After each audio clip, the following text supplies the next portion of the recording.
आज विश्व विकलांग दिवस है और कामरान मोहम्मद कामरान जो कि पटना के, उन्होंने मुझे बुलाया था कि मैं आपके पटना समारोह में आऊं और कहा कि काफ़ी अधिकारी मंत्रीगण आ रहे हैं, पर मेरे साथ कुछ समस्याएं थी, मैं नहीं आ पाया। पर मैं आपको अपना संदेश भेज रहा हूं क्योंकि मैंने विकलांगों के लिए 45 साल तक काम किया है और बड़ा संघर्ष में ज़िंदगी को जिए। और मैं समझता हूँ कि हमारे जो विकलांग भाई हैं या उनको चाहने वाले अधिकारी गण हैं, वो अपना काम कर रहे हैं, पर इस फील्ड में बड़ी सुस्ती से काम हो रहा है। आप यकीन करेंगे कि जब मैंने जन्म लिया था 1949 में, तो उसमें विकलांगों को कोई सुविधा नहीं थी। उस समय एक ऐसा समाज था जब समाज भी ताने मारता था, परिवार भी ताने मारता था और हर आदमी ताने मारता था, कोई भी ऐसे व्यक्ति को उठने देना नहीं चाहता था। यहाँ तक कभी कभी तो ऐसे मौके आ जाते थे कि घर परिवार के लोग भी कहते थे कि भाई छोटा मोटा काम कर लो या हमारे घर में पड़े रहना, झाड़ू पोछे करते रहना। तो उस समय हमने एक संघर्ष किया, एक बहुत बड़ा संघर्ष किया, जिसके अंदर कि पता नहीं कहाँ से शक्ति आई, ये नहीं पता है। शक्ति तो आती है जब आपका मनोबल बड़ा हुआ होता है। आज बहुत सारी योजनाएं हैं और योजनाएं लागू भी सरकार ने की हैं, पर उनमें से अधिकांश योजनाएं जो हैं वो फाइलों में दबी हुई हैं। वो अधिकांश लोगों को पता नहीं चलता, जिनको पता चला वो उठे भी हैं। मैं आपको बताता हूँ कि समाज की बातें अलग हैं, परिवार की भी बातें होती हैं। कि जब मैं नौकरी में चौथे पांचवें नंबर में आता था बहुत सारी कंपटीशंस के अंदर, तो एक बार मैंने घर में अपने फादर से रिक्वेस्ट की थी, एक बार ये आप मिल लो बड़े अधिकारियों से कि मैं इतने नंबर लेने के बाद क्यों नहीं मुझे लिया जाता। तो मेरे को याद है कि मेरे को परिवार ने एक ही बात कही कि हमने कब कहा था तू पढ़, हमने कब तेरे को ये चीज़ें बताई थी पढ़ने के लिए, हमने कहा था मत पढ़, तू कोई धोबी नाई दर्जी का काम सीख ले, मैं नहीं जाऊँगा किसी को रिक्वेस्ट करने। ठीक है, हम नहीं गए। हमने एजुकेशन के लिए भी संघर्ष किया, हमने अपनी नौकरी के लिए भी संघर्ष किया, हमने अपने परिवार के लिए भी संघर्ष किया, पर फिर भी जब एक यंग एज में विकलांगता होती है वो एक अलग होती है, जब बड़ी एज में आ जाती है वो अलग है। आप सारे जो इस समय विराजमान हैं, मैं आपसे रूबरू बात करता अगर मैं पटना में आता तो। एक बार मैं पहले भी पटना में आया था और उस समय हमारे साथ कुछ प्रॉब्लम आई थी, हमें मंदिर में ठहरा दिया था काकरोचों के ऊपर, तो मैं डरने लग गया था बिहार से। तो उस समय हमें जो पप्पू यादव है ने बहुत अच्छा सहयोग दिया था, हमें मेडिकल कॉलेज में ठहराया था, बहुत ही अच्छे गंगा के किनारे, हमने उसके जल को माथे पे लगाया था। आज भी हम आना चाहते हैं, हम फिर भी आएंगे, पर आपकी जो ज़िंदगी है संघर्ष है, उस ज़िंदगी को संघर्ष में जिए।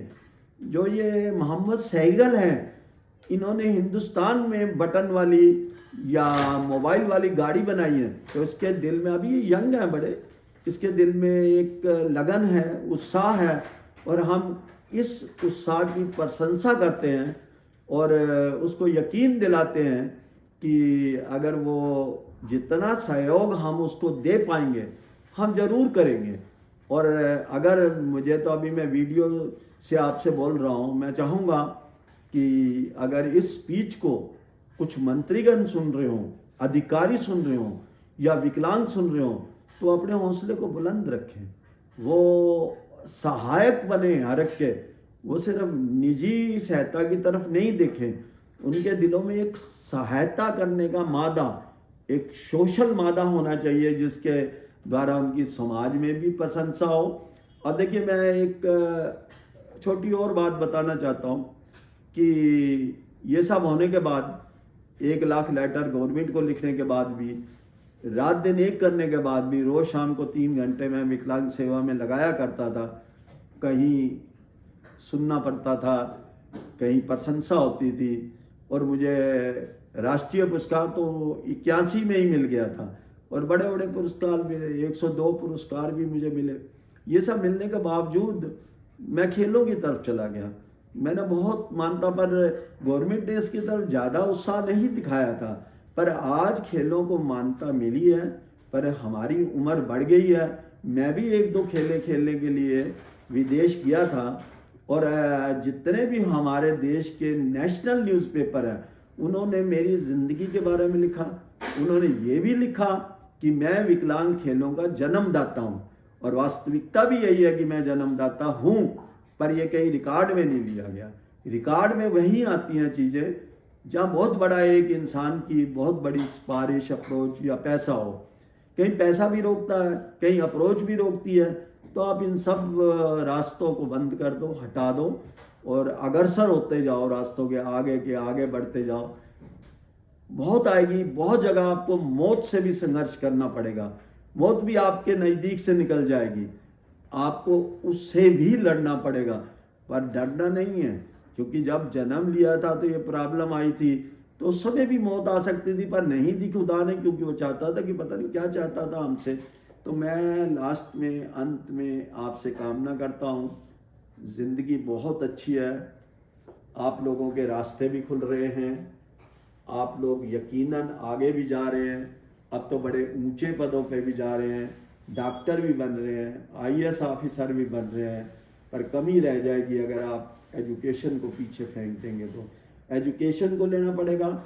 आप कभी नहीं सोचेंगे कि समाज क्या है या वो क्या है। अगर इन चीज़ों की तरफ जाएंगे तो आपकी ज़िंदगी आगे नहीं बढ़ पाएगी। आप ज़िंदगी की तरफ सबसे पहले देखिए, वो रास्ते खोलिए जो रास्तों पर चल के आप आगे जा सकते हैं। बस मेरी यही आपसे कामना है मेरे भाइयों। अगर आपको कहीं मेरी ज़रूरत पड़ जाए या आपको कहीं सहायता की ज़रूरत हो तो आप मेरे पास आइए। और मैं यहाँ तक भी कहता हूँ कि अगर अधिकारी या मंत्रीगण भी यहाँ पे हैं, अगर ये दिल्ली पे आए तो मुझे बुला ले, मैं इनसे मिलना भी चाहूँगा। आज नहीं मिल सका तो मैं बाद में मिल लूँगा, कोई ऐसी बात नहीं है। तो मेरा आपसे नमस्कार, सलाम, सत श्री अकाल। और मेरी कामना को ध्यान में रखना, मेरे उत्साह को ध्यान में रखना। और अगर आपको एक लास्ट उम्मीद है कि मैंने एक ऐसी कविताएं लिखी हैं जो मजाक नहीं है, एक दर्द है, एक गम है ज़िंदगी का, जो ये नहीं कि वो विकलांगों का ही है, वो हर इंसान का है। आप ये नोट करके रखेंगे, उसको सब्सक्राइब करें। कुछ रंग जिंदगी के परवीन बहल के साथ पढ़िए, वो आपको ज़िंदगी की सारी वास्तविकताओं को आगे आगे लेके आएगा, हंसाएगा नहीं। आप उसको सोचिए बैठ के, सब कुछ आपको वहीं से हासिल हो सकता है। नमस्कार।